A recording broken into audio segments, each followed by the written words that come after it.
The energy watchdog Ofgem is investigating British Gas after an undercover investigation found the firm sent in debt collectors to break into people's home to force fit prepayment meters. The practice was uncovered by the Times newspaper. In response, the company said today it will suspend its move of applying for court warrants to enter people's homes when they fall behind paying their bills. British Gas will also now have to explain itself to the Energy Minister. In a moment, we'll speak to Paul Morgan-Bentley, the head of investigations at the Times. First, here's a look at his undercover footage.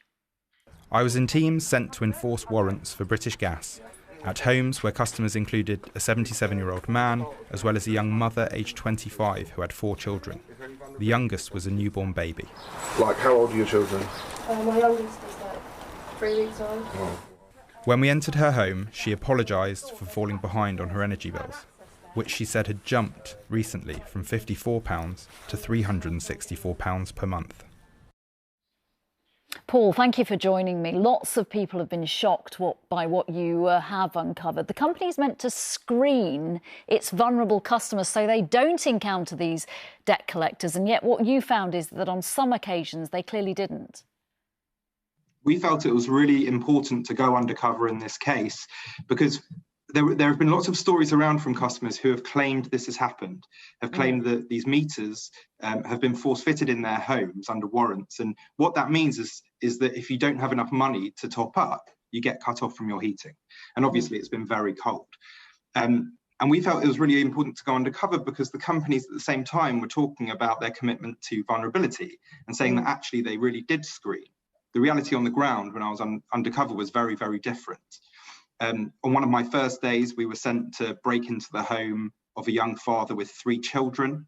The neighbour told us this was the case, and we still went ahead with it. The locksmith broke in, and there were toys all around, little Peppa Pig figurines, clearly very young children. There were signs of vulnerability, like an aspirin inhaler for a child in the kitchen that was visible, but they just carried on, knowing full well that this family could well be cut off from their heating. It was minus 3 degrees one of that the day. visits that you were on, one of the people you worked with clearly enjoyed what they were doing, breaking into homes. That must have really shocked you when he said, this is the exciting bit. Yeah, this is the exciting bit. I love this bit.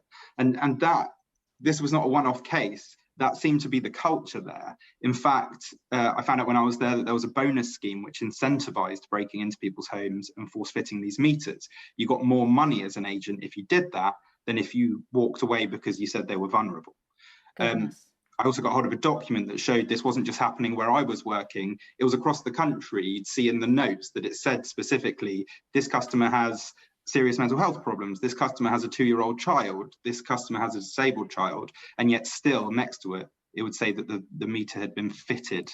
Look, in response to your work, the boss of British Gas's parent company, Centrica, said today that he's horrified, it's inexcusable. He's launched British Gas's own investigation and suspended this practice of getting these warrants. Are you concerned, though, that British Gas could reintroduce the practice? Because this is just a temporary measure at the moment, isn't it? Absolutely. He's apologised and he's talked about suspending this action until the end of the winter, which is a good first step.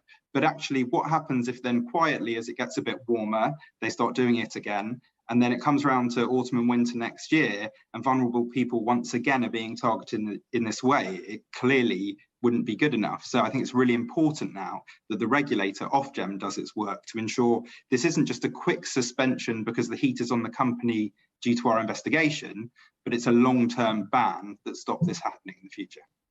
Yeah, the work goes on then, clearly, from your point of view.